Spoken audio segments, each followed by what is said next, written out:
पूरे नशे में धुत हैं और भोग विलास में अपने अपना जीवन बिता रहे हैं और उनको कोई परवाह नहीं कि जीवन किस तरीके से आगे जाएगा, क्या होगा नहीं होगा, लेकिन वो पूरा भोग विलास में लगे हुए हैं। एक दिन उसी राज्य में एक साधु आते हैं, साधु महात्मा, और वो सोचते हैं कि वो उस राज्य के राजा से मिला जाए।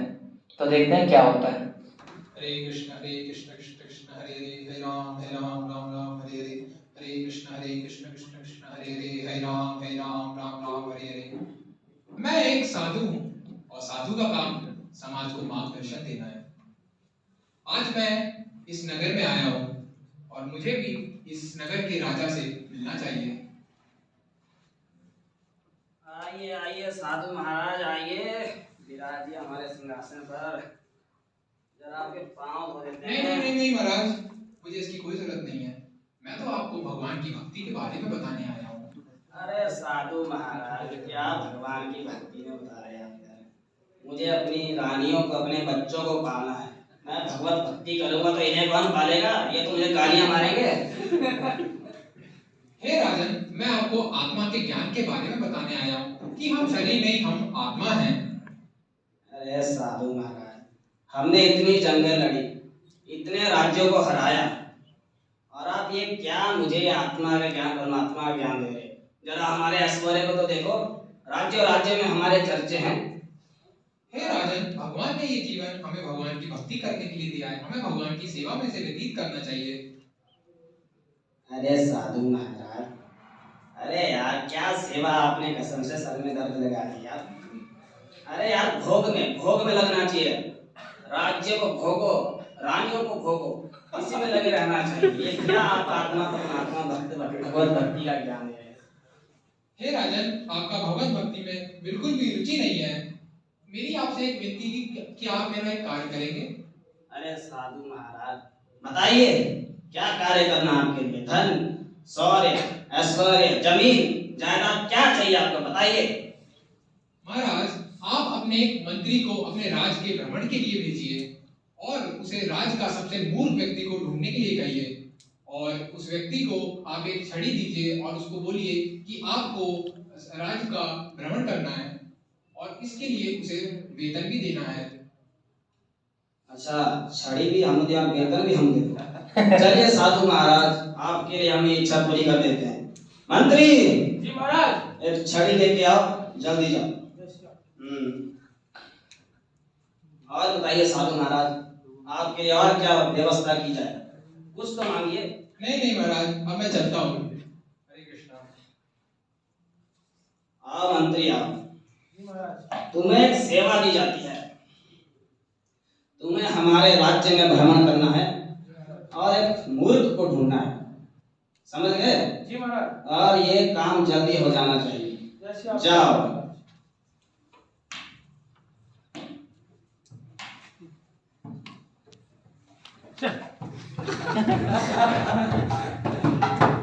महाराज, ये रहा सबसे बड़ा मूर्ख। महाराज आपने बुलाया, महाराज आपने याद किया मेरे को। ये है मूर्ख। जी महाराज। अरे यहाँ खड़ा है मेरे भाई। अच्छा मंत्री जी महाराज, तुम्हें कैसे पता लगा कि यही सबसे बड़ा मूर्ख है? महाराज जब हम नगर में भ्रमण कर रहे थे तो हमने देखा कि ये व्यक्ति सभी लोगों के ऊपर अपना धन लुटा रहा था महाराज। अच्छा। और हम जब इसके पास गए तो हमें बोल रहा कि हम शरीर नहीं आत्मा है। बताइए महाराज, सबसे बड़ा मूर्ख है महाराज ये। अरे सही बोला तूने मंत्री, सही बंदा ढूंढा तूने। क्या क्या ये आत्मा परमात्मा का तू भी ज्ञान देने लगा है? सबसे बड़ा मूर्ख है। अरे भोगो, इस संसार को भोगो, इस शरीर को भोगो, भोगने के लिए मिला है ऐश्वर्य जैसी जिंदगी। क्या कर रहा है तू यार? मूर्ख है तू सच में। अच्छा मूर्ख। जी महाराज बोलिए। तुझे हम एक सेवा देना चाहेंगे, करेगा हमारे लिए? जी महाराज करेंगे बिल्कुल। हाँ, ये डंडा, मंत्री डंडा कहाँ गया? डंडा देना जरा मूर्ख को। हाँ हाँ हाँ, तुझे क्या करना है? जी महाराज। तुझे पूरे राज्य में डंडा लेके भ्रमण करना है। भ्रमण करना पूरे में? हाँ। पूरे राज्य में? अरे हाँ, और तुझे इसका वेतन भी मिलेगा। वेतन भी? हाँ। सरकारी नौकरी? अरे महाराज। समझे? समझिए महाराज, समझिए। हाँ, जाओ फिर। पक्का महाराज? अरे वेतन मिलेगा ना? अरे मिलेगा ठीक है। इस तरीके से समय बीतता रहा और राजा की आयु बढ़ती रही। राजा वृद्ध हो गए और उनकी मृत्यु निकट आ गई। मृत्यु के वक्त राजा जो है अपने सारे सगे संबंधियों से मिले, अपनी रानी, बच्चे और सबसे। और उसी अंतिम काल में इनको अपने जो साधु आए थे और उन्होंने जिस मूर्ख के बारे में बोला था उसकी याद आई और इन्होंने सोचा कि जाते जाते उस मूर्ख से भी मिलते हुए जाएं। तो देखते हैं फिर क्या हुआ। अरे मंत्री, जी महाराज। अरे मैं अपनी सभी रानियों से मिल गया, सारा ऐश्वर्य देख लिया, कहीं कुछ आनंद नहीं आ रहा है। जी महाराज। अब मुझे लग रहा है मेरा अंतिम समय निकट है। तो तू एक ऐसा काम कर, मुझे अपने साधु महाराज की बात याद आ गई। उस मूर्ख को ढूंढ के ला, मुझे अंतिम बार उससे मिलना है। जा जल्दी कर। जैसे आप क्या कहना। अरे ये बीमारियां जीने ना दे।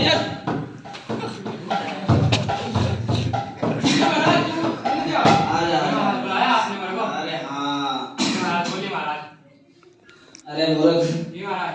तूने मेरी जिंदगी भर बहुत अच्छे से सेवा की है। जी महाराज। अब मुझे एक छोटी सी सेवा और करनी है। बोलिए महाराज, कौन सी सेवा?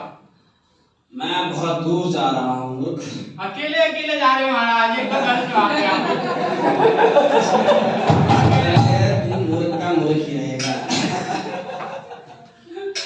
अरे मैं बहुत दूर जा रहा हूँ, बहुत दूर, जहाँ तुझे भी नहीं ले जा सकता मूर्ख। तो अच्छा, अपनी रानी और पुत्रों को ले जाओगे साथ में, हमें नहीं ले जाओगे? ठीक है महाराज, कोई बात नहीं। अरे तू सच में मंत्री कहाँ गए तेरा? तूने बिल्कुल सही बंदा लाया है। सबसे बड़ा मूर्ख है ये। अरे वहाँ ना रानियां जा सकती ना ये बच्चे, कुछ भी नहीं जा सकता वहाँ। तो महाराज मंत्री से कैसे कुछ घोड़े और हाथी? मंत्री, घोड़े हाथी को कर जल्दी फटाफट, भगवान कर जल्दी फटाफट। खड़ा रहे।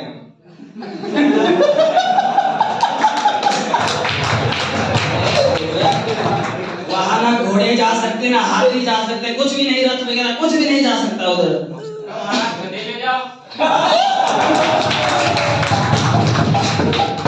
अरे गधा भी नहीं जा सकता मेरे भाई, जब घोड़े नहीं जा सकते गधा किस खेत की मूली है? तो महाराज आप रास्ते में जाओगे, भोग लगेगा, प्यास लगेगी आपको, कुछ खाने के लिए धन और कुछ भोग प्रसाद पैक करवा दूं आपके लिए। अरे यार, इसने दुखी कर दिया, सर में दर्द लग गई, जीने से भी ढंग से जाने भी नहीं देता। अरे भाई मूर्ख, मेरे वहां धन दौलत ऐश्वर्य कुछ भी नहीं जा सकता। तुझे मेरी एक सेवा करनी है, बस ये सेवा कर। कौन सी सेवा करनी है? मैं बहुत दुखी हूँ।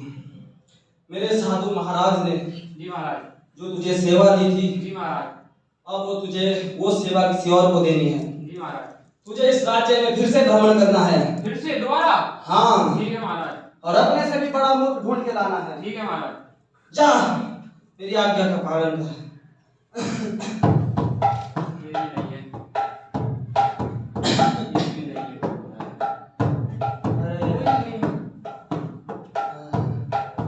महाराज, हाँ, आ गया। इन सब में से सबसे बड़े मूर्ख तो आप ही लग रहे हैं। क्या कह रहा है? मेरी हिम्मत कैसे नहीं कहने की? मैं कैसे सबसे बड़ा मूर्ख हूँ? बता। आपने ये सोचा, आपने इतने बड़े साम्राज्य जीते हैं और आपने इतनी सारी रानियों से शादी करी हैं और आपने बच्चे भी पैदा करे हैं। आपने ये कभी सोचा कि हमें भगवान के पास जाना है? आप इनमें से सब में से एक तिनका भी नहीं ले जा पा रहे। आपने कभी ये सोचा हमें भगवत प्राप्ति करनी चाहिए, भगवत प्राप्ति में रुचि रखनी चाहिए? अरे तू मूर्ख नहीं है, कोई महान व्यक्ति है, कोई दिव्य पुरुष है। बता कौन है तू? मैं ऋषि मुनि का शिष्य हूँ, जिन्होंने आपको आपके पास आए थे भगवत ज्ञान देने के लिए। उन्होंने मेरे को कहा कि इस राजा की भगवत प्राप्ति में तनिक भी रुचि नहीं है, तो उन ऋषि ने मुझे आज्ञा दी और इस वेश को धारण करने के लिए कहा। अरे वो ऋषि कितने कृपालु थे, मेरे साधु महाराज कितना प्रेम करते थे मुझसे, और मैं हमेशा उनकी बात टाल देता था। बताओ मुझे क्या करना पड़ेगा? कोई बात नहीं महाराज, कल जब भी जागो तभी सवेरा। कोई बात नहीं महाराज, आप मन को शांत करिए और भगवान के श्री चरणों में लगाइए। भगवान अवश्य ही आपको अपने श्री चरणों में स्थान देंगे। तो मुझे बता मेरे भाई, मुझे बता मुझे क्या करना पड़ेगा, बता मुझे।